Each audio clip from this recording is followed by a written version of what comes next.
Hi everyone, I am here today with my favourite reads of 2017. I did one of these videos approximately halfway through the year and I struggled to pick for that. I'd had a really good reading year up to that point. I didn't have a great reading year after that point and it all went a bit... So some of these books are in that video, some of them aren't.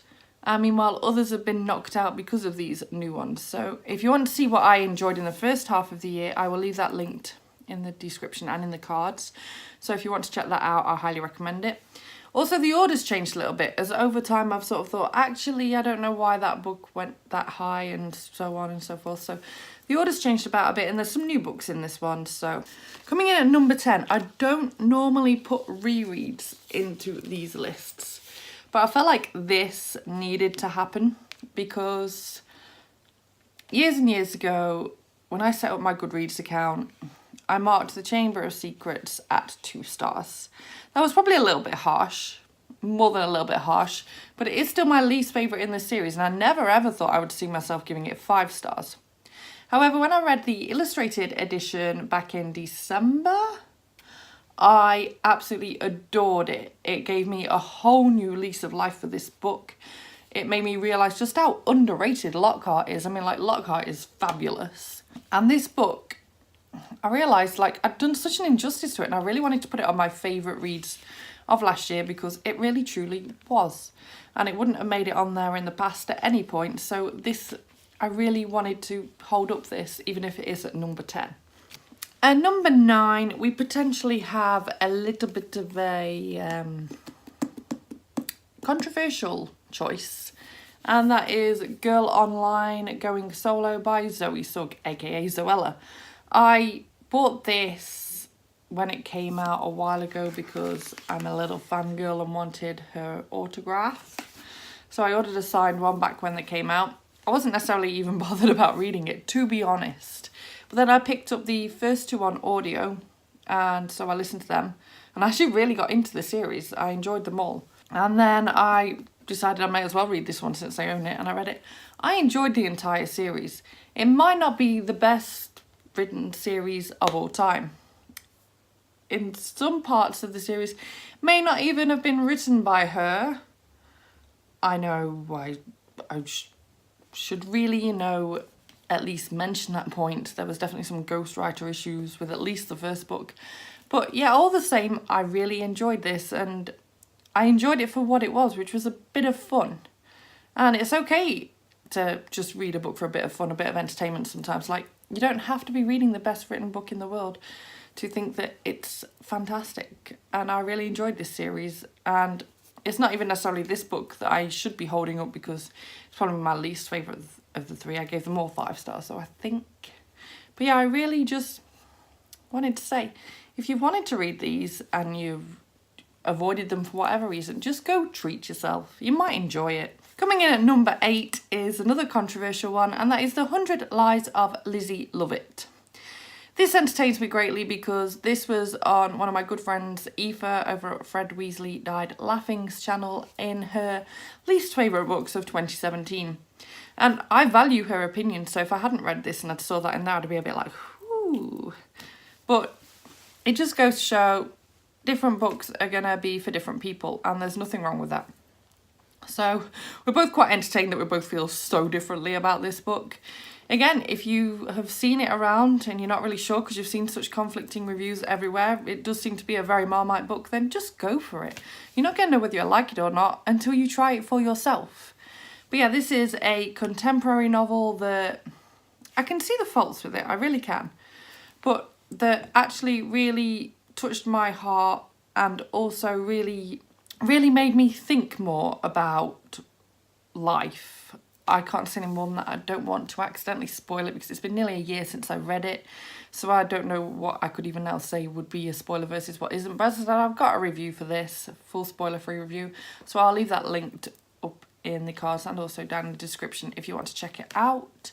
I might also leave a link to Aoife's rant about this book too because, like, I think it's hilarious. Coming in at number 7, we have The Silver Mask by Holly Black and Cassandra Clare.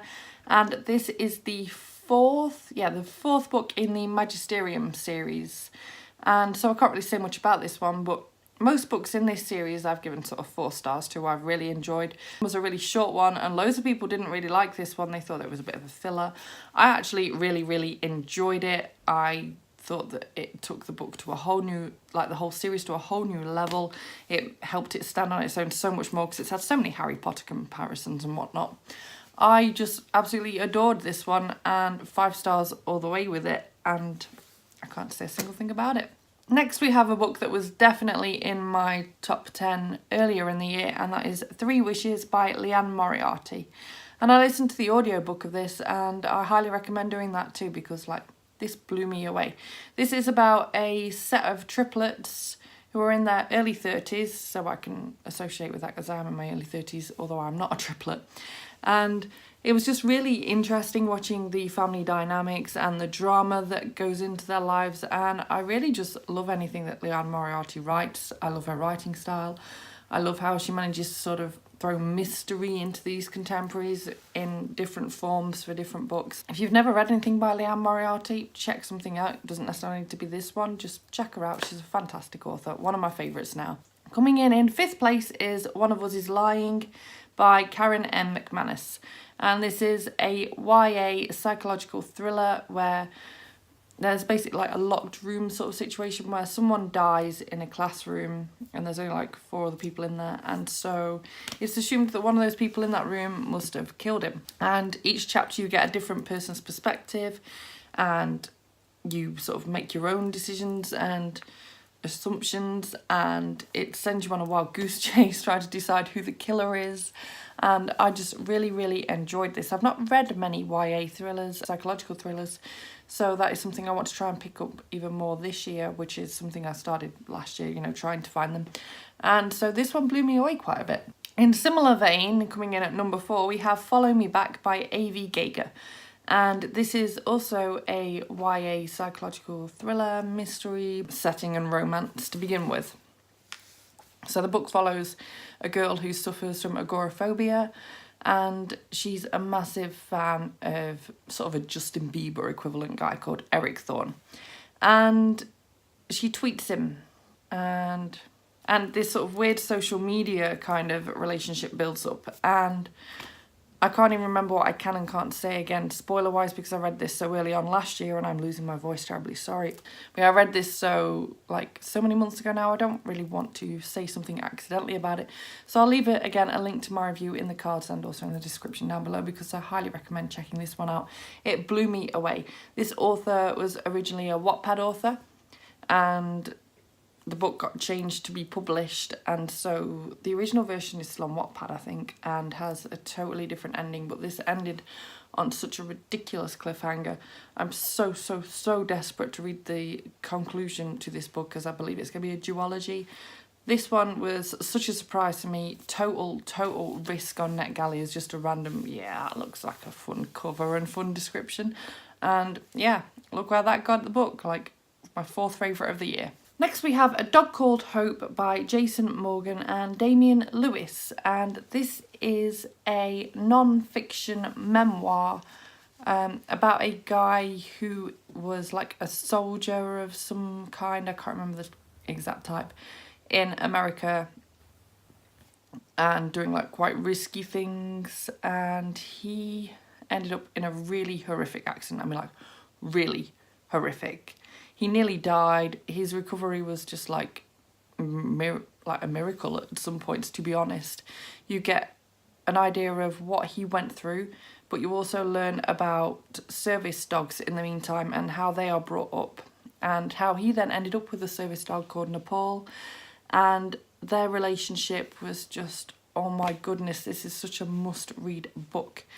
It is really enlightening. The fact that it's true just blew me away, and it had me gripped. I listened to the audiobook of this, although I did also have a review copy from NetGalley, but I just stuck with the audiobook because the narrator just made everything so real and so gripping, and I couldn't stop reading this. It's such an important book in my opinion, and if I could push it on anyone and everyone, I totally would, because everyone needs to know about service dogs. The job that service dogs do the rights that people have with a service dog. It's so covered in this, along with the actual story of what happens, and it's amazing. Next, we have a book that I have been, like, this is the number 2 spot, so, like, this is a good one. This nearly ended up in the number 1 spot, and it's only been held away by one of my favourite authors, so yeah. This is a book that I've been trying to push on literally anyone and everyone this year. I wanted to buy my mum a copy for Christmas, but then ended up not being able to order one in time. I'm going to get it her for her birthday, I think. If you're watching this, Mother, then maybe I'll not get it you for your birthday after all. But yeah, this book just absolutely blew me away. I was obsessed with this book when I read it, and that is The Breakdown by B.A. Paris. Whenever I wasn't reading this book, I was thinking about this book. It had such an effect on me. It is a psychological thriller again, an adult one this time though, and it was just like, it messed with my head, totally messed with my head. I don't want to talk about it too much at all. I don't want to spoil anything. Again, I will link my review to this one because my review will do such a better job of it than what I can do now, because I'll probably accidentally mention something that would be a spoiler. But this book, oh my goodness, this book, like, it made me terrified. It's so rare that a book terrifies me, and this book terrified me, and I can't praise this book enough. And so in the top spot this for 2017, we have My Not So Perfect Life by Sophie Kinsella. I pre-ordered this book because I absolutely adore Sophie Kinsella, and so I've got a signed copy, and my mum wants to borrow this, and I've currently refused to because it's so precious to me, because it's a signed copy. I mean, like, it's my mum, of course I'll get it back in perfect condition, but like, I really begrudge letting this leave my shelves, so I might actually just buy her own copy. And this book, honestly, was so much more than just a typical chick lit kind of book. This book teaches you that, like, in today's society, with everything going on, with the pressures that we all face now, like, it's easy to think that other people are living the perfect life when you look on Instagram and Facebook and this, that and the other. Everyone's like having so much fun, they're loving their lives, they've got this, they've got that going on. Well, this shows you it might not be true, because the main character in this book just like puts really false Instagram pictures up of how wonderful her life is in London, when actually it's just a total disaster zone.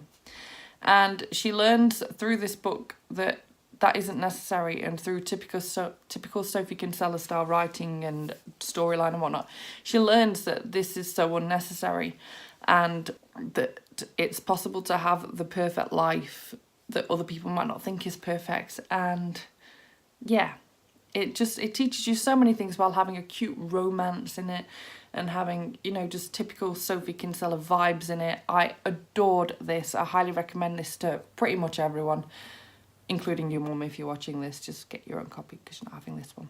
So that was my top 10 books for the year 2017. As I said, this list was quite difficult to make up. I didn't have the best reading year. A lot of the best reading I did was sort of in the first half of the year. So yeah, here's to 2018 being a much better reading year. But these 10 books, and indeed the 10 where some of them vary slightly in my other video, I highly recommend. They are just absolutely fantastic reads, and I hope that if you haven't read some of these, that I might inspire you to pick some of them up. Thank you so much for watching this video. If you liked it, please give it a thumbs up. Subscribe by clicking the image of me to start if you want to see more book reviews and other bookish content from me, and I will see you Sunday with my first weekly reading wrap-up of 2018. Bye-bye!